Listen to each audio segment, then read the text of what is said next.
Akhirnya Khidir mengingatkan, sudah kukatakan kau tidak akan sabar. Maka Musa alaihi salatu wassalam qala, Khidir mengatakan, qala in sa'altuka an syai'in ba'daha fala tusahibni qad balagta min ladunni udra. Maka Musa pun mengatakan, jika aku bertanya kepadamu tentang sesuatu setelah ini, maka janganlah engkau bolehkan aku menyertaimu sehingga cukup pertemuanku sampai di sini dan engkau bersabar menerima alasan dariku. Maksudnya begini, kata Musa, ya sudahlah, ini terakhir gitu. Kalau nanti aku tanya lagi, aku mengatakan apa lagi tentang dirimu, sudah, saya tidak akan ikut lagi dengan kamu. Tapi tolong ya, jangan sampai kemudian kau usir aku, beri kesempatan lagi. Maka Khidir memberikan kesempatan. Kemudian Khidir mengajarkan pelajaran yang ketiga. Fanantalaqa hatta idza ataya ahla qaryatin istat'ama ahlaha fa'abau an yudayyifuhuma fawajada fiha jidaran yuridu an yanqad fa'aqama qala law syi'ta lattakhadta alaihi ajra. Maka keduanya berjalan hingga ketika keduanya sampai kepada penduduk sebuah negeri. Mereka berdua meminta dijamu oleh penduduknya, tetapi mereka penduduk negeri itu tidak mau menjamu mereka. Kemudian keduanya mendapatkan dinding rumah yang hampir roboh. Lalu dia menegakkannya. Musa pun berkata, jika engkau mau, niscaya engkau dapat meminta imbalan untuk itu. Maksudnya begini, ini kan Musa dengan Khidir ini kan berjalan terus, telah capek minum manusia. Akhirnya datang ke sebuah desa, minta dijamu, minta makan, ya. Dan dibolehkan seseorang meminta-minta dalam kondisi safar. Walaupun dia kaya, umpamanya ada orang kaya, safar, dompetnya hilang, sehingga dia harus makan. Boleh orang ini meminta-minta, hanya sebatas kebutuhannya. Jadi ketika lapar masuk ke sebuah desa, rupanya satu desa itu bakhil. Namanya desa bakhil. Satu desa itu bakhil, medit, kikir. Ada ya satu desa kikir ya? Kemudian masuk ke desa lain, kikir lagi. Mak, ini desa ini kikir semua. Akhirnya Musa dan Khidir pun keluar dari desa itu, mencari desa-desa yang lain yang lagi yang bisa atau tidak ada kebakhilan sehingga bisa menjamu keduanya. Rupanya di perbatasan desa ada rumah mau roboh. Rumah itu mau roboh sudah. Maka Musa diperhentikan oleh Khidir. Bentar. Malam ini kita harus memperbaiki rumah ini. Kata Musa, kenapa? Ini rumah mau roboh masalahnya. Akhirnya diperbaiki rumah itu sampai selesai, sampai cantik. Kata Musa, ya Khidir, kita ini lagi lapar. Harusnya kalau engkau ingin memperbaiki, ingin jadi tukang bangunan, cari orang yang jelas pemiliknya supaya dapat upahnya bisa untuk makan. Ini rumah kosong, nggak tahu siapa penghuninya, main benerin saja kan gitu ya. Maka ini kalau sudah ditanyakan 3 kali ya kan, sudah janji kalau sampai aku mempertanyakan sesuatu, sudahlah sampai di sini, kata Musa kan. Dia ada janji begitu masalahnya. Maka Khidir berkata, qala hadza firaq baini wa baini sa'unabbi'uka bi ta'wili ma lam tasdi alaihi sabra. Inilah putusan antara engkau dengan aku. Aku akan memberikan penjelasan kepadamu atas perbuatan yang kau tidak sabar melihatnya. Sebelum saya berpisah, saya akan jelaskan ya. Kenapa saya bolongi kapal, kenapa saya bunuh anak, kenapa kita memperbaiki bangunan yang boromo ini. Maka Khidir menjelaskan, pertama, kenapa membolongi kapal.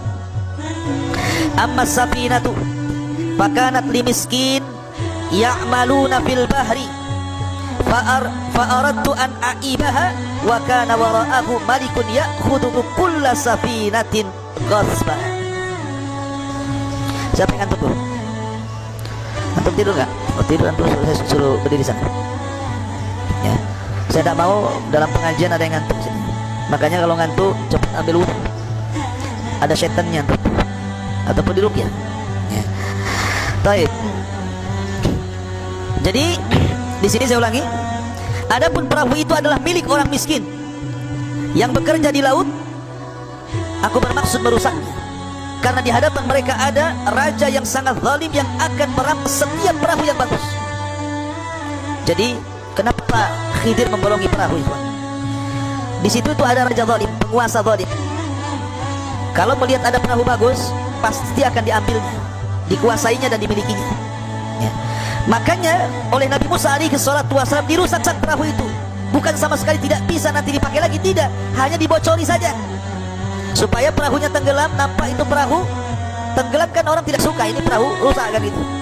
Tapi seandainya perahu itu mau diperbaiki bisa, karena tinggal ditambal saja yang bolong tadi, supaya menghindari kezaliman raja. Karena kasihan, ini yang punya perahu orang miskin masalahnya. Ini ta'ul yang pertama. Wa ammal ghulam fakana abawahu mu'minain fakhashina an yurhiqahuma tughyanan wa kufra fa'aradna an yubdilahuma rabbuhuma khairan minhu zakatan wa aqraba rahman. Adapun anak kecil yang dibunuh itu, dia memiliki dua orang tua yang mukmin, dan kami khawatir kalau dia akan memaksa kedua orang tuanya kepada kesesatan dan kafiran. Kemudian kami menghendaki sekiranya Tuhan mereka mengganti dengan seorang anak lain yang lebih baik kesuciannya daripada anak itu, dan lebih sayang kepada orang tuanya, ibu bapaknya, dibandingkan anak itu. Kenapa Khadir mengatakan seperti itu? Karena sekali lagi Khadir ini diberikan wahyu seorang nabi. Anak ini kalau besar, karena dari kecil suka nyolong masalahnya, nanti kalau sudah besar takut jadi mafia pula, maka dibunuh. Tapi sekali lagi ini karena pemberitahuan dari Allah Subhanahu wa ta'ala. Jangan pula kemudian main bunuh saja kan itu. Tengok anak kecil ambil pisau tusuk. Kenapa tusuk? Ini kalau gede jadi kurang ajar sama orang tuanya. Nah, tahu dari mana tuh? Main tusuk saja kan. Ini Khidir diberikan wahyu. Makanya dia tahu anak ini kalau besar akan jahat, makanya dibunuhlah anak ini supaya Allah lah menggantikan yang lebih baik. Nanti kalau dia besar takutnya orang tuanya jadi sesat kafir gara-gara anaknya. Ya. Kemudian yang terakhir, wa ammal jidar wa kana li gulamaini yatimaini fil madinati wa kana tahtahu kanzun lahuma wa kana abuhuma salihan fa arada rabbuka an yablugha ashuddahuma wastakhrija kanzahuma rahmatan min rabbika wa ma fa'altuhu an amri dzalika ta'wilu ma lam tasti alaihi sabra. Adapun dinding rumah itu adalah milik dua anak yatim di kota itu, yang di bawahnya tersimpan harta bagi mereka berdua, dan ayahnya seorang yang soleh. Maka Tuhan menghendaki agar keduanya sampai dewasa, dan keduanya mengeluarkan simpanannya sebagai rahmat dari Tuhanmu. Apa yang kuperbuat bukan menurut kemauanku. Dari sini menunjukkan bahwa Khidir bukan pandai-pandai, tidak. Karena Khidir mengatakan, apa yang kulakukan itu bukan kemauanku sendiri. Itulah keterangan perbuatan-perbuatan yang kau tidak sabar terhadapnya. Jadi seolah-olah Khidir ingin mengatakan begini, kenapa kita memperbaiki rumah yang roboh? Rumah ini milik dua anak yatim dan tinggal di kota. Lah, bapak-bapaknya anak yatim ini orang baik. Maksudnya bukan bapak di atasnya, ada yang mengatakan kakek buyutnya gitu. Itu ada turunan orang soleh dan soleh. Maka ini cucunya mewarisi kesolehannya kakek buyutnya nih. Sementara orang tuanya itu menyembunyikan warisan harta emas, perak atau apa namanya di dalam bangunan itu yang mau roboh itu. Ini kalau sampai bangunan roboh, kemudian nampak kemudian ada emas, ada perak, padahal itu adalah harta warisan anak yatim itu, nampak sama orang desa yang bakhil, tentu akan diambilnya.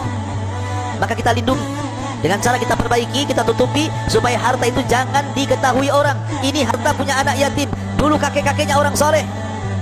Nah, pentingnya antum apa?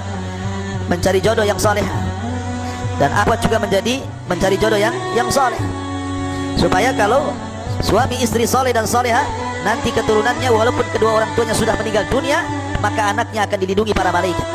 Lihat bagaimana di sini Allah melindungi dua anak yatim lewat Khidir alaihi salatu wassalam dalam perjalanan mencari ilmunya Musa alaihi salatu wassalam. Ini diantara cuplikan tentang kisah Khidir alaihi salatu wassalam di dalam Al-Quranul Karim, tepat pada surah Al-Kahfi.